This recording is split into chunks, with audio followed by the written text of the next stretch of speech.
C'est l'heure du journal de l'Afrique. Soyez les bienvenus sur France 24. À la une ce soir, Macky Sall n'est pas candidat à la présidentielle de 2024. Macky Sall renonce à un troisième mandat. Le président sénégalais l'a annoncé dans un discours à la nation ce soir, un discours où il appelle au calme et dénonce les violences.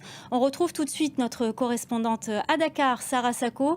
Sarah, bonsoir. Que faut-il retenir de ce discours ? Merci beaucoup Sarah Sako, nous reviendrons vers vous un peu plus tard. Je me tourne vers notre invitée Yacine Fall, vice-présidente du PASTEF, le parti d'Ousmane Sonko. Merci beaucoup d'être avec nous ce soir sur ce plateau. Alors tout d'abord, votre réaction à cette annonce de Macky Sall, le président sénégalais, je le rappelle, renonce à un troisième mandat. Merci beaucoup pour l'invitation. Alors, on va revenir vers vous, Yacine Fall.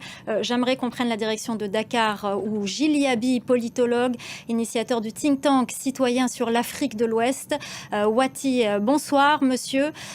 Tout d'abord, cette annonce était une surprise. Quelle est votre réaction ?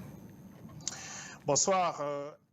Merci beaucoup Gilles Yabi, restez avec nous. Je me tourne vers vous, Yacine Fall, vice-présidente du PASTEF. On parle d'Ousmane Sonko et de ce procès. Que compte-t-il faire ? Il a été condamné par contumace. La loi, selon la loi, il peut, s'il se constitue prisonnier ou s'il est arrêté, le procès peut reprendre. Il peut avoir un nouveau procès. Que compte faire Ousmane Sonko ? D'abord, condamner quelqu'un par contumace alors on savait exactement où il était. Alors, 650 on va reprendre la direction de Dakar pour retrouver notre correspondante Sarah Sako. Sarah, y a-t-il des réactions déjà à cette annonce ? Quelques réactions, hein, oui, ça commence à tomber sur les réseaux sociaux. Un petit problème de liaison avec notre correspondante Sarah Sako. On va rester à Dakar, on va partir vers Gilles Yabi, analyste politique. Merci d'être resté avec nous. Alors, est-ce que Macky Sall a répondu aussi à une pression de la communauté internationale ? Merci beaucoup Gilles Yabi. On va tout de suite retrouver Sarah Sako à Dakar. On a rétabli la liaison. Sarah, quelles sont donc les réactions qui sont tombées ? Merci beaucoup Sarah Sako pour ces réactions. Je me tourne vers vous Yacine Fall, vice-président du PASTEF, très rapidement. Quel est votre message aujourd'hui au peuple sénégalais ? Mon message au peuple sénégalais, c'est un message de renforcement de la démocratie.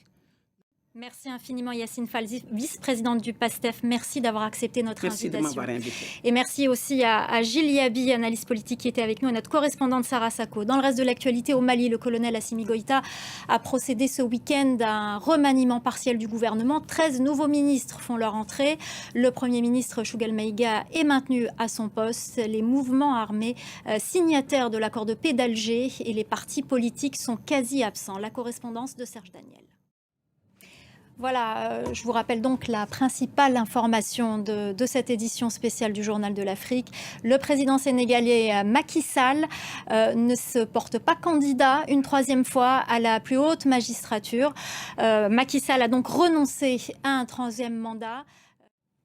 Merci beaucoup, c'est la fin du Journal de l'Afrique. Nous continuerons de suivre cette actualité au Sénégal. Restez avec nous, l'info continue sur France 24.